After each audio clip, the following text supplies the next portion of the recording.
All right, so when we left off in our last segment, we were looking at McCracken's classic model.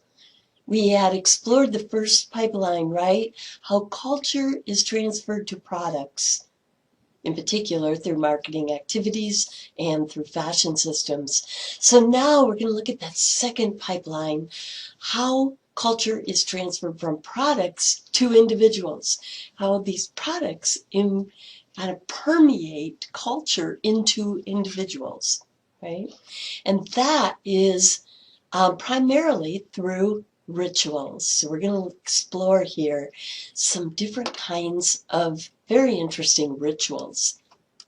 Now, this first one, exchange rituals, refer to gifting between consumers.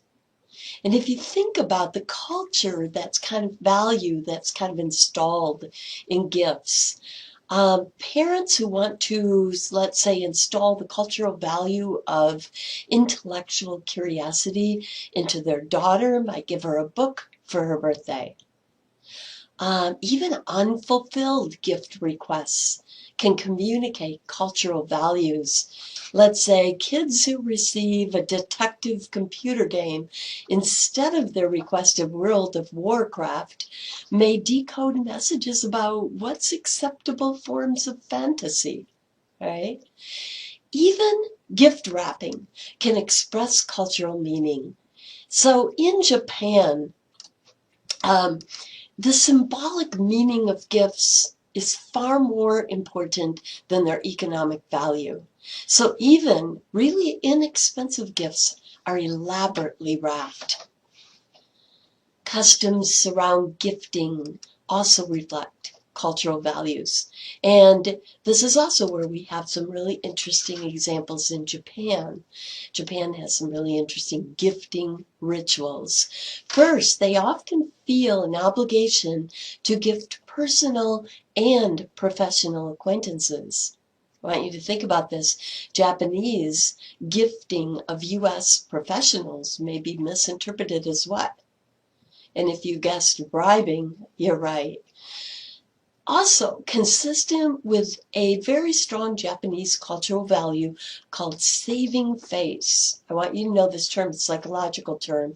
Saving face. I want you to know this term, it's a psychological term.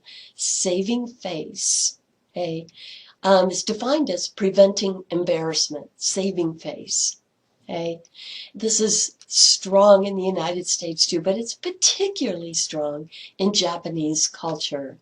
Okay. And because of this, gifts are rarely opened in the presence of the giver, just in case the receiver responds unfavorably.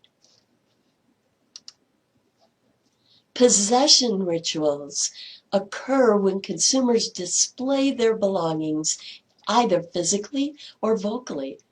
Okay. And it works both ways. The term claiming is another psychological term I want you to know. And it describes, it is defined as when we adapt values of the product into our self-perceived personalities. Okay? So you may choose to buy a motorcycle because you think of yourself as adventurous, and the product reinforces this.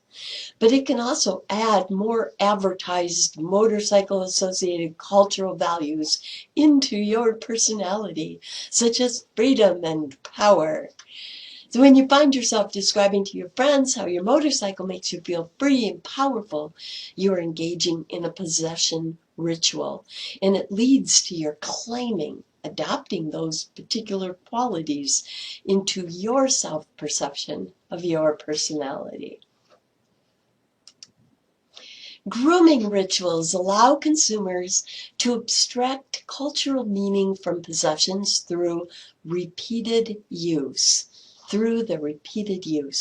So products such as shampoos, shaving cream, makeup, clothes facilitate these daily grooming rituals, you might say. Okay.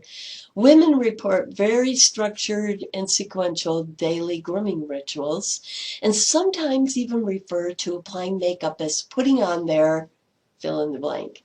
If you said face, You are right. Putting on their face.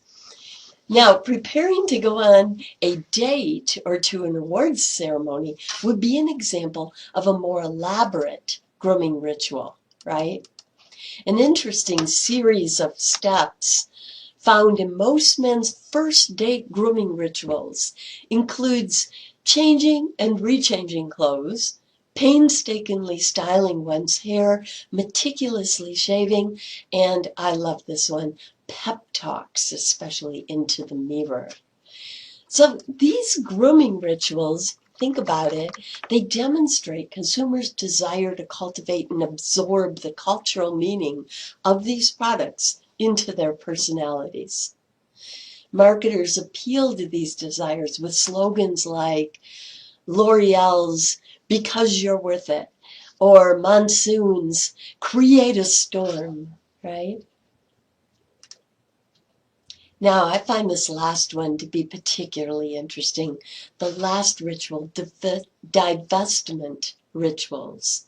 Okay? These are rituals we perform when we acquire and dispense of previously owned products. When we acquire and dispense of previously owned products, like, for instance, cars or houses. When we acquire a new used home, we engage in elaborate cleaning and or redecorating rituals to erase the cultural values of the previous owners and prepare it to take on our own. For example, their room used as a bar may become your family rec room. And when we sell our beloved automobile, don't we tend to remove all personal artifacts, sometimes even the floor mats, to prepare the car for its new owners?